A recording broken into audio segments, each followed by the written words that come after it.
Society అనే ఆంగ్ల పదం ఏ లాటిన్ పదం నుండి ఉద్భవించినది?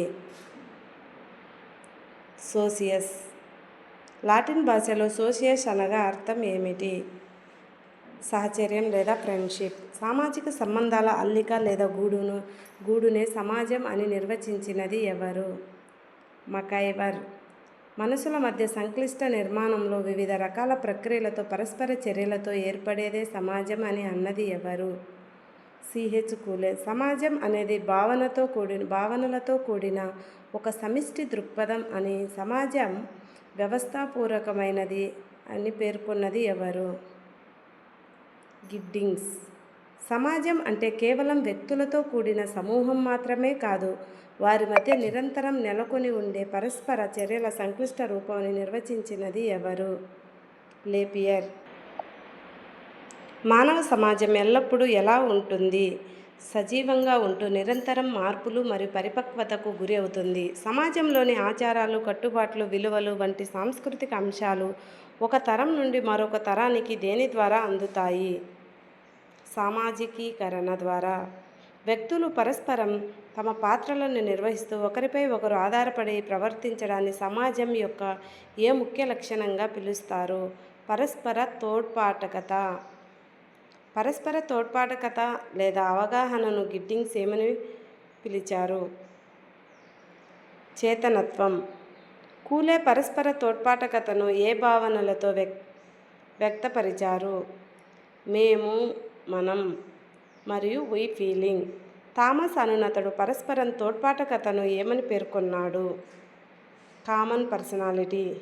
మకైవర్ తన గ్రంథంలో సమాజానికి ఉండే ప్రధాన లక్షణాలను వివరించారు. సొసైటీ. మకైవర్ వర్గీకరణ ప్రకారం సమాజం యొక్క మొదటి ప్రధాన లక్షణం ఏది? వ్యక్తులు మరియు సమూహాలతో కూడి ఉండటం. మకైవర్ ప్రకారం సమాజానికి ఉండే రెండవ ముఖ్య లక్షణం ఏది? నిర్దిష్టమైన ప్రత్యేక భూభాగం కలిగి ఉండడం. మకైవర్ తెలిపిన సమాజ ప్రధాన లక్షణాలలో క్రింది వానిలో ఏది సరైనది? వ్యక్తుల మధ్య సమాజం నందు పరస్పర చర్యలు ఉంటాయి. ఐక్యత భావన కలిగి ఉంటుంది. వ్యవస్థీకృతమై ఉంటుంది. ఆన్సర్ డి పైవన్నీ. మకైవర్ ప్రకారం ప్రతి సమాజం నందు వేటితో కూడిన ఒక ప్రత్యేక సంస్కృతి ఉంటుంది. ప్రకార్యాలు. సమాజం నందు సహకారం, స్పర్ధలతో పాటు ఎటువంటి సామాజిక ప్రక్రియలు ఉంటాయని మకైవర్ తెలిపారు? పైవన్నీ. ఘర్షణ, సర్దుబాటు, విలీనీకరణ. ప్రతి సమాజం నుండి స్వతంత్రమైనదని పేర్కొన్న శాస్త్రవేత్త ఎవరు? ప్రతి సమాజం కూడా స్వతంత్రమైనది అని పేర్కొన్న శాస్త్రవేత్త ఎవరు? జాన్సన్. సమాజ లక్షణాల ప్రకారం సమాజం ఎల్లప్పుడూ నిరంతరమైనది, విశ్వవ్యాప్తమైనది మరియు ఎటువంటిది? గతిశీలమైనది. ప్రతి సమాజం నందు ఏ అంశాలు ఏకకాలంలో కలిసి ఉంటాయి? ఐక్యత మరియు వైవిధ్యం. సమాజం నందు శ్రమ విభజనతో పాటు క్రింది వానిలో ఏ అంశాలు కనిపిస్తాయి? సామాజిక విభేదీకరణ, స్థిరీకరణ, సామాజిక గతిశీలత. సమాజం మనిషిని జైవిక జంతువు నుండి ఏ విధంగా పరివర్తన చెందిస్తుంది? సామాజిక జీవి. పాఠ్యభాగంలో పేర్కొన్న సమాజం యొక్క ప్రకార్యాలలో మొదటిది ఏది? భౌతిక అవసరాలు తీరుస్తుంది. సమాజం తన సభ్యులతో ఉమ్మడి జీవనాన్ని క్రమబద్ధం చేయడానికి వేటి ద్వారా సామాజిక నియంత్రణను అందిస్తుంది? సామాజిక సంస్థల ద్వారా. సమాజం తన సభ్యులకు భౌతిక భద్రతతో పాటు ఇంకా ఏ రకమైన భద్రతను అందిస్తుంది? వృత్తి మరియు ఆర్థిక భద్రత, రక్షణ. Answer is C 2. మానవులకు అభ్యసన అనుభవాలను కల్పిస్తూ సంస్కృతి, నాగరికత మరియు భాషలను అందించేది ఏది? సమాజం. సమాజాలను వాటి నందలి మనుషుల మధ్య గల సంబంధాల ఆధారంగా వర్గీకరించిన జర్మన్ సామాజిక శాస్త్రవేత్త ఎవరు? Ferdinand Tony's. ఫెర్డినాండ్ టోనీస్ సమాజాలను ఏ 2 రకాలుగా వర్గీకరించారు? జెమిన్షాఫ్ట్ మరియు జెసెల్షాఫ్ట్. ఆన్లైన్ క్లాసుల కొరకు గూగుల్ ప్లే స్టోర్లో నుండి ఏ యాప్లను డౌన్లోడ్ చేసుకొని పేజీ బ్రౌజ్ సూచించబడింది.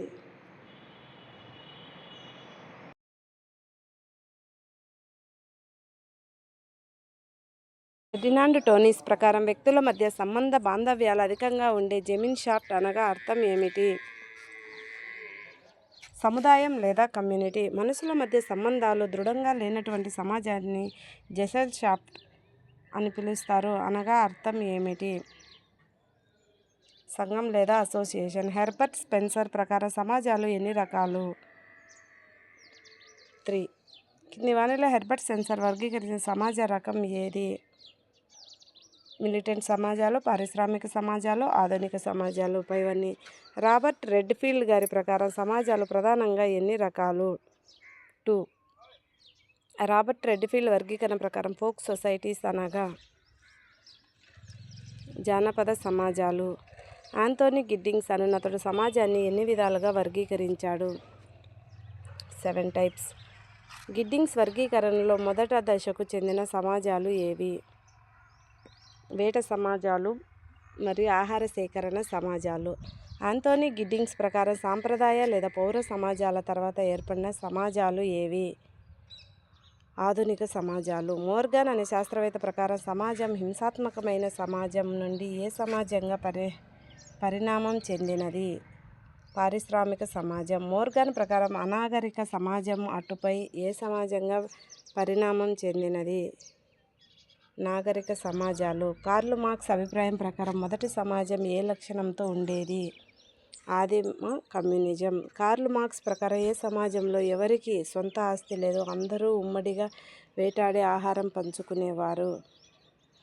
ఆదిమ కమ్యూనిజం. కార్ల్ మార్క్స్ తెలిపిన సామాజిక పరిణామ క్రమంలో యాన్సియంట్ సొసైటీ తర్వాత వచ్చే సమాజం ఏది? Feudal society. కార్ల్ మార్క్స్ ప్రకారం భూస్వామ్య సమాజం తర్వాత ఆవిర్భవించిన సమాజం ఏది? పెట్టుబడిదారీ సమాజం.